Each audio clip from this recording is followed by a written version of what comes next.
Hello दोस्तों, कैसे हैं आप। आपका एक बार फिर से स्वागत है मेरे YouTube channel RK discovering India में और मैं हूं आपका दोस्त रमन।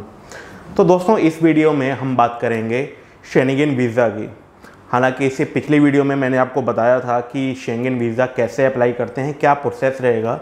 लेकिन इस वीडियो में मैं आपको ये बताना चाहता हूँ कि जब मैंने पहली बार शेंगेन वीज़ा अप्लाई किया और वो भी डेनमार्क एम्बेसी में, तो मेरा वीज़ा रिफ्यूज़ क्यों हो गया, ऐसे उसके क्या रीज़न थे कि उन्होंने मेरा वीज़ा रिफ्यूज़ कर दिया। हालांकि काफ़ी चीज़ें हमको पहली बार फेल होने के बाद ही समझ में आती है और मेरे साथ भी कुछ ऐसा ही हुआ। तो दोस्तों, मैंने काफ़ी वीडियोस अपने यूरोप ट्रिप के ऊपर अपलोड कर चुका हूं, क्योंकि जब मैंने दूसरी बार यूरोप का वीज़ा अप्लाई किया था तो मुझे वीज़ा मिल गया था। लेकिन उसके लिए मुझे काफ़ी अच्छी रिसर्च करनी पड़ी थी और वही रिसर्च मैं आप लोगों के साथ टाइम पे शेयर करता रहता हूँ। तो अभी जैसे कोरोना में घर बैठे बैठे मुझे काफ़ी क्वेश्चंस आ रहे थे यूरोप के लिए, क्योंकि हम सभी लोग ट्रैवल करना चाहते हैं, लेकिन लॉकडाउन की वजह से और कोरोना की वजह से हम ट्रैवल नहीं कर पा रहे। तो हम में से काफ़ी लोग ऐसे भी हैं जो कि अपने रिसर्च कर रहे हैं कि घर पे बैठे टाइम का तो यूज़ कर लें कम से कम रिसर्च के लिए, ताकि बाद में टाइम इसके ऊपर वेस्ट ना करना पड़े। तो मेरे पास शेंगेन वीज़ा के रिगार्डिंग काफ़ी क्वेश्चंस और मैसेजेस आते रहते हैं।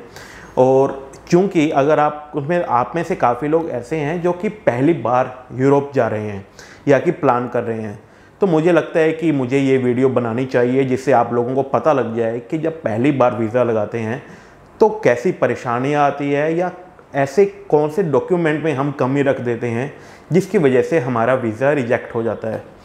तो चलिए दोस्तों, शुरू करते हैं ये वीडियो।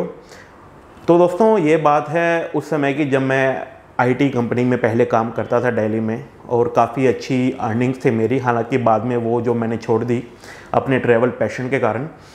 तो दोस्तों, जब मैं उस समय आईटी कंपनी में काम करता था तो उस समय मेरा जो घूमने के प्रति लगाव है वो बचपन से ही था, ठीक है।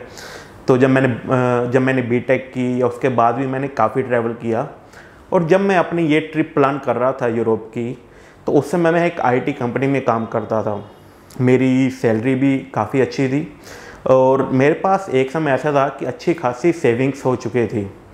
तो ऐसे ही बैठे बैठे एक बार मैंने सोचा कि यार चलो इस बार यूरोप चलते हैं, इंडिया से बाहर कभी नहीं गया। तो दोस्तों, ये जब मैंने सोचा तो पहले सबसे पहला क्वेश्चन आया कि यूरोप में कहाँ जाएंगे। तो उसके लिए हमने सभी ने DDLJ मूवी देखी है, तो माइंड में था स्विट्ज़रलैंड। हम सभी को एफिल टावर के बारे में पता है, तो ये था कि यार चलो एफिल टावर जाएंगे। एम्स्टर्डम का नाम सुना है, लेकिन कहाँ जाना है, कैसे जाना है, ये सब कैसे होगा, ये कुछ पता ही नहीं होता था। दोस्तों, ये बात है सन 2015 के लास्ट की। उस समय यूट्यूब पे ये सब वीडियोस नहीं होती थी और कुछ गिने चुने ब्लॉग्स ही होते थे। तो दोस्तों, जब मैंने गूगल पे सर्च किया यूरोप के बारे में, तो मुझे एक पिक्चर दिखाई दी। काफ़ी अच्छी पिक्चर थी वो।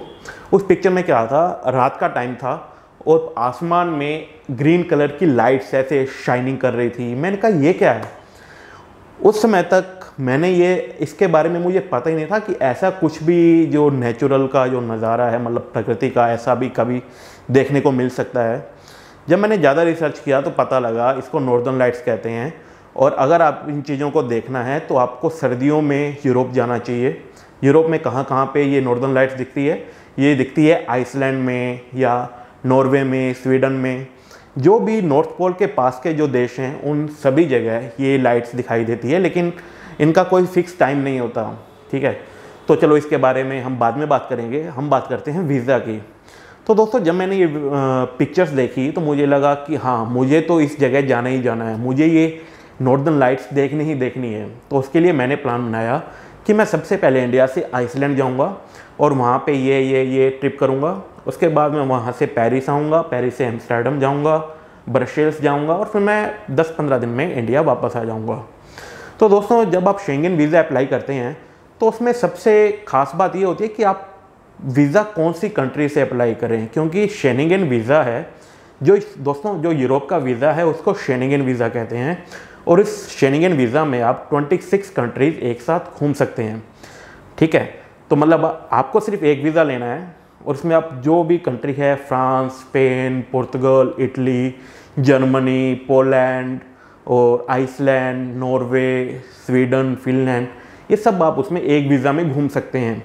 लेकिन सबसे मेन चीज़ रहती है कि आपको कौन सी कंट्री के एम्बेसी से अप्लाई करनी है। तो ये दोस्तों ऐसे निर्धारित करते हैं कि आप उस कंट्री से अप्लाई करेंगे जिसमें या तो आप सबसे पहले लैंड हो रहे हैं या जिस कंट्री में आप सबसे ज़्यादा दिन रहने जा रहे हैं। तो दोस्तों मेरा आइसलैंड का प्लान था 7 दिन में वहाँ पे रुकने का, और बाकी फ्रांस में 3 दिन, पेरिस में जैसे एम्स्टर्डम में 2 दिन। तो मैंने अपना जो वीज़ा था वो मुझे आइसलैंड एम्बेसी से अप्लाई करना था। लेकिन जब बाद में पता लगा कि इंडिया में तो आइसलैंड एम्बेसी ही नहीं है, अब क्या करें। तो बाद में थोड़ा और रिसर्च किया, पता लगा कि इंडिया में दिल्ली में डेनमार्क एम्बेसी है। अगर किसी को भी आइसलैंड जाना है तो वो डेनमार्क एम्बेसी में अप्लाई करता है। तो दोस्तों मैंने उनके वीज़ा रिक्वायरमेंट्स देखे। तो दोस्तों शेंगेन वीज़ा लगाने के लिए आपको कौन कौन से डॉक्यूमेंट्स चाहिए और वो डॉक्यूमेंट्स आप कैसे परफेक्ट तरीके से तैयार कर सकते हैं, इसके लिए आप मेरी पिछली वीडियो देख सकते हैं। उसका लिंक मैं आपको डिस्क्रिप्शन में दे दूँगा, और नहीं तो आप मेरी पिछली वीडियोस जाके देख सकते हैं। तो दोस्तों मैंने सभी डॉक्यूमेंट्स जो हैं वो प्रिपेयर किए, और डॉक्यूमेंट प्रिपेयर करने के बाद मैं VFS की वेबसाइट पे गया और वहाँ पे मैंने अपने डॉक्यूमेंट सबमिशन के लिए VFS में अपॉइंटमेंट ली। जी हाँ दोस्तों, अगर आप वीज़ा अप्लाई करते हैं तो most of the countries VFS के थ्रू फाइल्स एक्सेप्ट करती है। ठीक है, तो आपको VFS पे अपॉइंटमेंट लेना पड़ता है और वहाँ पे आपके सब डॉक्यूमेंट्स जमा होते हैं और उसके बाद वो प्रोसेस आगे चलता है। ठीक है, तो मैं गया VFS में अपॉइंटमेंट लेने के बाद वहाँ पे मैंने अपने सभी डॉक्यूमेंट्स जमा कराए। मेरा बायोमेट्रिक हुआ जिसमें कि मेरे फिंगरप्रिंट्स और आंखों के रेटिना के स्कैन करके इन्फॉर्मेशन मेरे से ले ली गई, और जो फीस थी वो भी वहाँ पे मैंने जमा करा दी। तो दोस्तों VFS में फ़ाइल जमा कराने के 2 दिन बाद मेरे को कॉल आता है डेनमार्क एम्बेसी से। वो मेरे से पूछते हैं कि आप कहाँ पे काम करते हैं, कौन सी कंपनी में काम करते हैं, क्या आपकी प्रोफाइल है, आपकी फैमिली कहाँ रहती है। तो उन्होंने ऐसे 2-3 क्वेश्चन किए, और डेफिनेटली वो इंग्लिश में था और मेरी इंग्लिश उस समय कोई ज़्यादा स्ट्रॉन्ग नहीं थी। हालांकि मैं इंग्लिश ऐसे तो बोल लेता था, लेकिन फ़ॉरेन एक्सेंट थोड़ा कम ही समझ में आता था। तो दोस्तों तो वो कॉल आया मेरे पास, मैंने उनकी जो क्वेश्चंस हैं उनका जवाब दिया और मुझे लगा हाँ मैंने सब कुछ सही बताया है।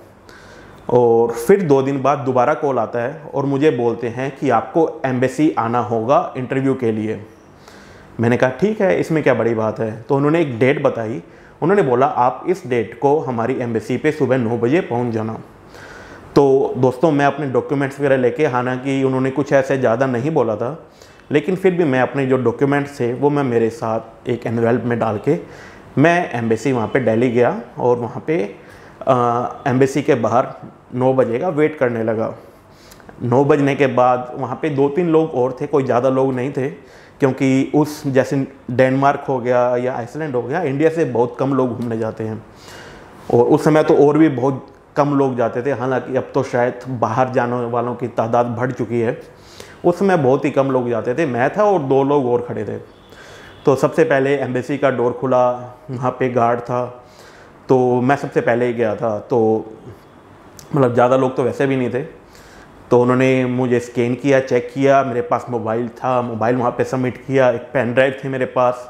मैंने कहा क्या पता कोई डॉक्यूमेंट मांग ले मेरे से, तो उनको मैं डिजिटल फॉर्मेट में लेके गया था। मैंने कहा बाहर कोई दुकान होगी, प्रिंट आउट निकाल के डॉक्यूमेंट दे दूंगा उसी समय। लेकिन उन्होंने वो पेन ड्राइव भी रख ली और मुझे सिर्फ डॉक्यूमेंट के साथ एक टोकन देके अंदर की ओर भेज दिया। जब मैं अंदर गया तो वहाँ पे 3 काउंटर बने हुए थे डेनमार्क एम्बेसी में। तो वहाँ पे एक लड़का था, तो उन्होंने स्पीकर पे बोला रमन कुमार। मैंने कहा या इसमें। तो फिर मैं गया, हमारे बीच में एक शीशी का एक वो लगा हुआ था ताकि एक दूसरे को ज़्यादा मतलब टच वगैरह कुछ ना कर पाएँ, और नीचे छोटी सी जगह थी जहाँ से आप डॉक्यूमेंट्स दे सकते हैं। तो ये सब हुआ। उन्होंने पूछा आपका पूरा नाम क्या है। मैंने बताया मेरा पूरा नाम ये है, रमन कुमार खदरिया है। आपकी फैमिली में कौन कौन है। मैंने बता दिया मेरी फैमिली में ये लोग हैं। फिर उन्होंने पूछा कि आपकी जो फैमिली में ये जो लोग हैं ये सब क्या क्या करते हैं, आपका भाई क्या करती है, आपकी सिस्टर क्या करती है। तो दोस्तों मैंने उन सब चीज़ों का जवाब दिया। फिर उन्होंने पूछा कि आपके फ्रेंड्स या रिलेटिव्स में इंडिया से बाहर कौन कहाँ रहता है। तो दोस्तों हमारी फैमिली में कभी कोई इंडिया से बाहर नहीं गया, ठीक है। सब बिज़नेस क्लास फैमिली है, तो सब अपना बिज़नेस करते हैं, अपनी जगह ही रहते हैं, उतना ही है उनका। उनमें से मैं थोड़ा अलग निकला हूँ, मैं थोड़ा ट्रैवल करने लगा हूँ। तो मैंने उनको जवाब दिया कि नहीं, मेरा बाहर, इंडिया से बाहर ना तो कोई फ्रेंड है और ना ही कोई रिलेटिव है, कोई कभी इंडिया से बाहर नहीं गया। तो दोस्तों उन्होंने आगे मेरे से पूछा कि आप आइसलैंड क्यों जाना चाहते हैं। तो दोस्तों मैंने उनको जवाब दिया कि मैं यूरोप जाना चाह रहा था और वहाँ पे मुझे एक नॉर्दर्न लाइट्स की फ़ोटोज़ दिखी, मैं काफ़ी उससे इंस्पायर हुआ और मुझे लगा कि मुझे आइसलैंड जाना चाहिए। और वहाँ पे मतलब जो यूरोप है, यूरोप का बेस्ट पार्ट आइसलैंड है। तो मैंने उनको वो बताया। उन्होंने पूछा आइसलैंड में आप कहाँ कहाँ जाओगे। तो दोस्तों मैं तो आइसलैंड की पिक्चर्स देख देख के ऐसा हुआ पड़ा था कि मुझे तो सब कुछ दिमाग में घुसा हुआ था। मैंने उनको बताया कि मैं आइस केव्स देखने जाऊँगा, मैं वहाँ पे हॉट वाटर स्प्रिंग देखने जाऊँगा, मैं वहाँ पे वो वाटरफॉल देखने जाऊँगा, वहाँ पे वो एक ब्लैक बीच है वहाँ पे जाऊँगा, और वहाँ पे एक साइट है जहाँ पे प्लेन क्रैश हुआ है, मैं कहा वहाँ जाऊँगा। तो मैंने उनको पूरी डिटेल वो दे दी।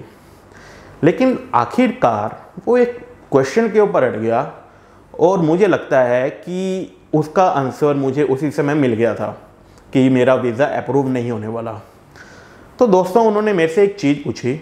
उनका क्वेश्चन था, रमन आप कह रहे हैं कि आप एक ट्रैवलर हैं, आप कह रहे हैं कि आप लगभग पूरा इंडिया घूम चुके हैं, लेकिन हमें ये बात समझ में नहीं आ रही है कि आप पहली बार इंडिया से बाहर ट्रैवल करना चाह रहे हैं और इंडिया के पास थाईलैंड, वियतनाम, कंबोडिया, लाओस जैसी अच्छी अच्छी घूमने वाली कंट्रीज़ हैं, लेकिन आप उन जगहों पे ना जाकर यूरोप ही क्यों आना चाह रहे हैं और यूरोप में आइसलैंड ही क्यों आना चाह रहे हैं।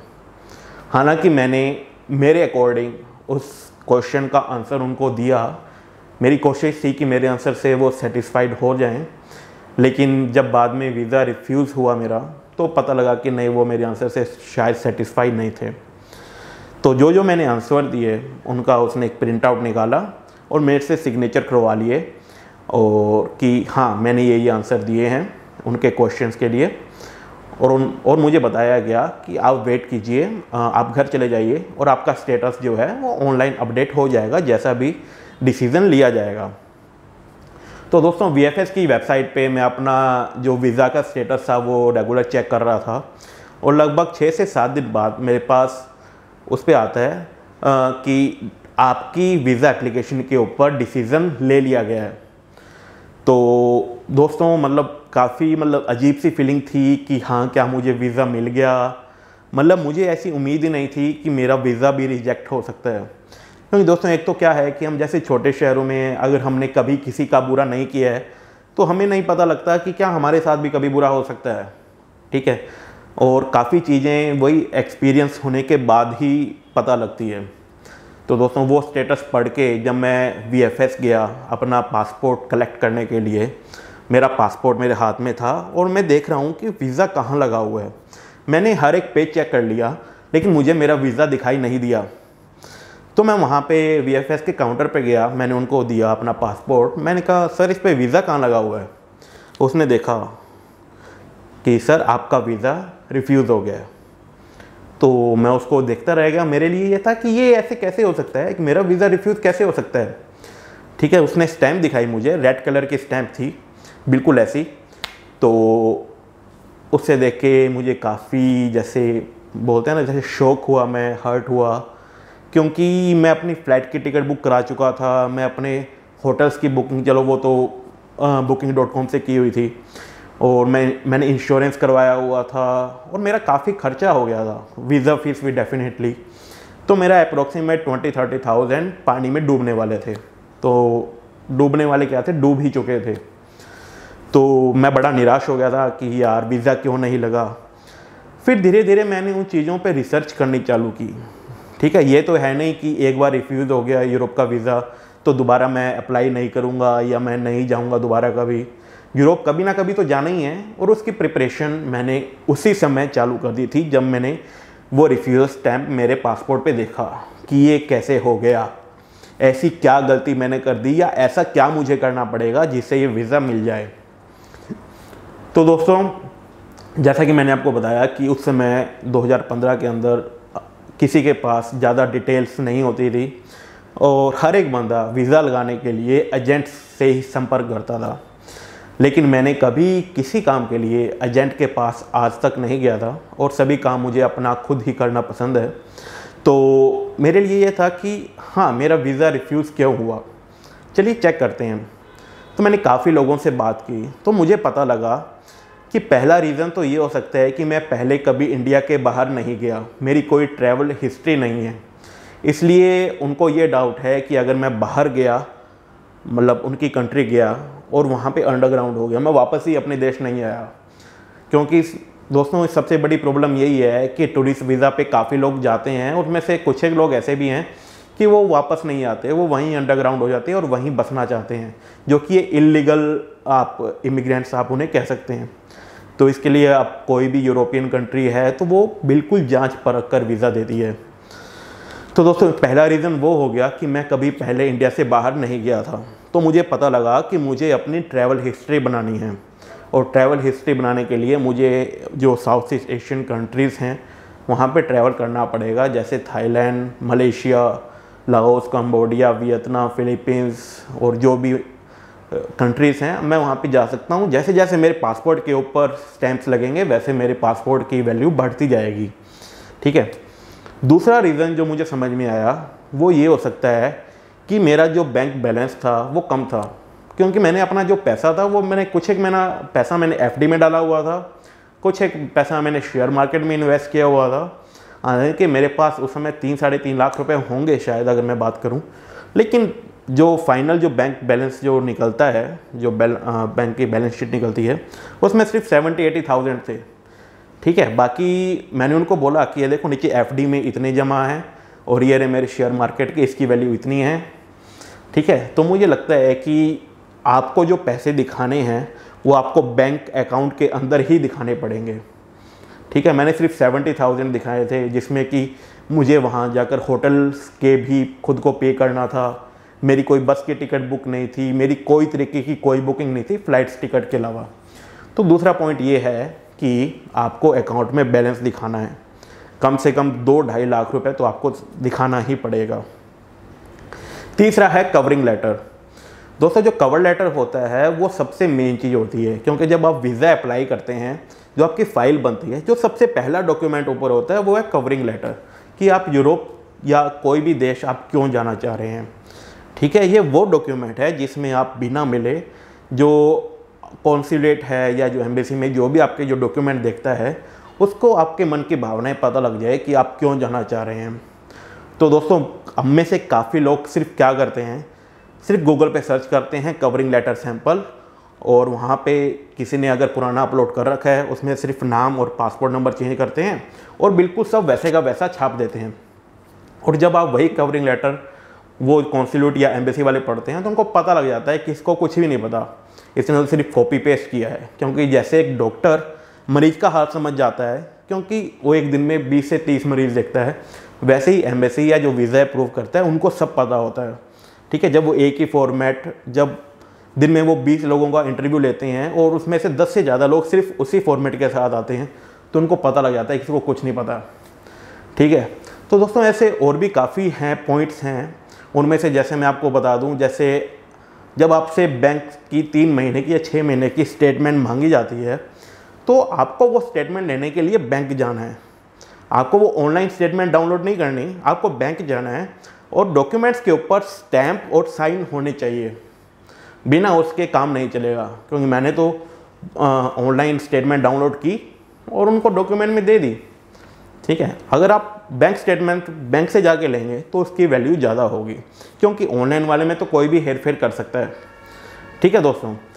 और एक रीज़न ये भी था कि किसी ने मुझे बताया कि रमन आप अकेले हैं, आपकी मैरिज नहीं हुई है, तो आपकी इंडिया में लाइबिलिटीज़ कम है, और दूसरा आप जॉब करते हैं। ठीक है। तो आपके लिए बड़ा आसान है दूसरी कंट्री में जाना और वहाँ पे अंडरग्राउंड हो जाना। तो इसलिए सोलो ट्रैवलर्स को वो वीज़ा काफ़ी कम देते हैं।